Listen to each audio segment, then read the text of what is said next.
ঢাকা বিশ্ববিদ্যালয়ের অনাবাসিক শিক্ষার্থীবৃন্দ, আজকের এই দিন বাংলাদেশের দিন, বাংলাদেশের বিজয়ের দিন, বাংলাদেশপন্থীদের বিজয়ের দিন, বাংলাদেশের ভোটাধিকার, বাংলাদেশের স্বাধীনতা, ঢাকা বিশ্ববিদ্যালয়ের শিক্ষার্থীদের মত প্রকাশের স্বাধীনতা টিকিয়ে রাখার দিন। আপনারা কোনোভাবেই অলসতা দেখিয়ে বাসায় বসে থাকবেন না। আসেন ভোট কেন্দ্রে ভোট। আমি সকাল থেকে বারংবার উচ্চারণ করার চেষ্টা করেছি যে আজ আমরা কোনো অভিযোগ করতে চাই না, আমরা আনন্দ করতে চাই, উদযাপন করতে চাই। প্রিয় সাংবাদিকবৃন্দ,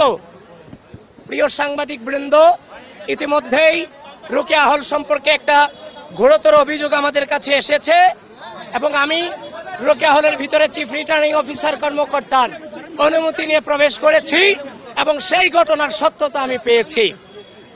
একজন শিক্ষার্থী, তাকে যখন ব্যালট দেওয়া হয়েছে, সে যখন ব্যালট নিয়ে গিয়েছে ভোট কেন্দ্রে বুথে প্রবেশ করেছে, তারপর গিয়ে দেখতে পেল সাদিক কায়েম এবং ফরহাদের ব্যালটে আগে থেকেই ক্রস চিহ্ন দেওয়া আছে।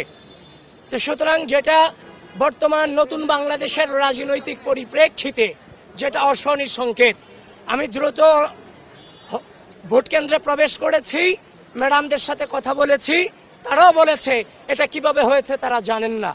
তো সব কিছু মিলিয়ে ঘটনার সত্যতা আছে।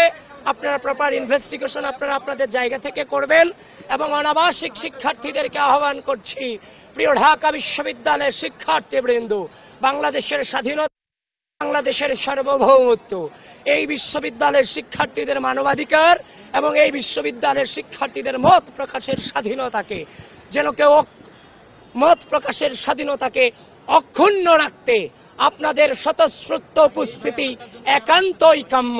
প্রিয় অনাবাসিক শিক্ষার্থীবৃন্দ, যে অবস্থায় আছেন, আপনারা ঢাকা বিশ্ববিদ্যালয়ের কেন্দ্রগুলোতে চলে আসেন, ভোটাধিকার প্রয়োগ করেন। এদেশের মানবাধিকার, বাক স্বাধীনতা এবং বাংলাদেশের স্বাধীনতা সার্বভৌমত্বের চেতনাকে অক্ষুণ্ণ রাখবার জন্য আপনাদের ভোটাধিকার প্রয়োগ একান্তই গুরুত্বপূর্ণ। আবারও বলছি, অনাবাসিক শিক্ষার্থীবৃন্দ, আপনারা ভোট প্রয়োগ করতে দ্রুত চলে আসুন। আপনারা সাংবাদিকবৃন্দ, আপনাদেরকে আমি আহ্বান করছি, আপনারা গঠনতন্ত্র পড়ুন। গঠনতন্ত্রতে বলে দেয়া আছে পুলিং এজেন্ট এবং প্রার্থীরা ভোট কেন্দ্রে প্রবেশ করতে পারবে। এটা স্পষ্টভাবে লেখা আছে যে আপনার গঠনতন্ত্রে।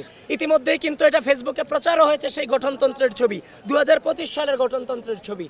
অনিয়মের অনেক অভিযোগ আমরা করতে পারতাম সকাল থেকে, যেমন আমাদেরকে প্রপারলি পরিচয়ের কার্ড আমাদেরকে দেওয়া হয়নি। হল বুথগুলোতে দু একটা বুথ আমি প্রবেশ করতে পেরেছি, বাদবাকি সবগুলোতে আমাদেরকে এতিমের মতো কেন্দ্রের সামনে দাঁড় করায় রাখা হয়েছে। একজন ভিপি হিসেবে ভিতরে কি হচ্ছে তার তো তদারকি করার দায়িত্ব আমার আছে, সেটা তো আমাদের দায়িত্বের মধ্যে পড়ে, স্বচ্ছতার নিশ্চিতকরণের ক্ষেত্রে।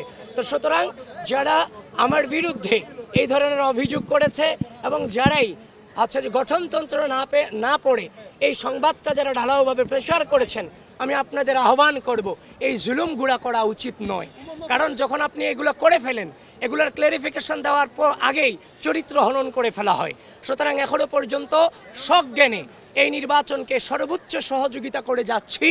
কোনো প্রকার বাধা তো দূরের কথা, বিন্দু পরিমাণ যে আপনার আচরণবিধি লঙ্ঘনের চেষ্টাটুকু আমরা করছি না। আবিদ ভাই, বাকশাস থেকে অভিযোগ করা হচ্ছে যে 21 হলে আপনাদের নামে যে ব্যালটগুলো রয়েছে সেখানেও ক্রস চিহ্ন দেওয়া আছে, বিশেষ করে কাদের এবং বাকের বলেছে, এই বিষয়ে কি বলবেন?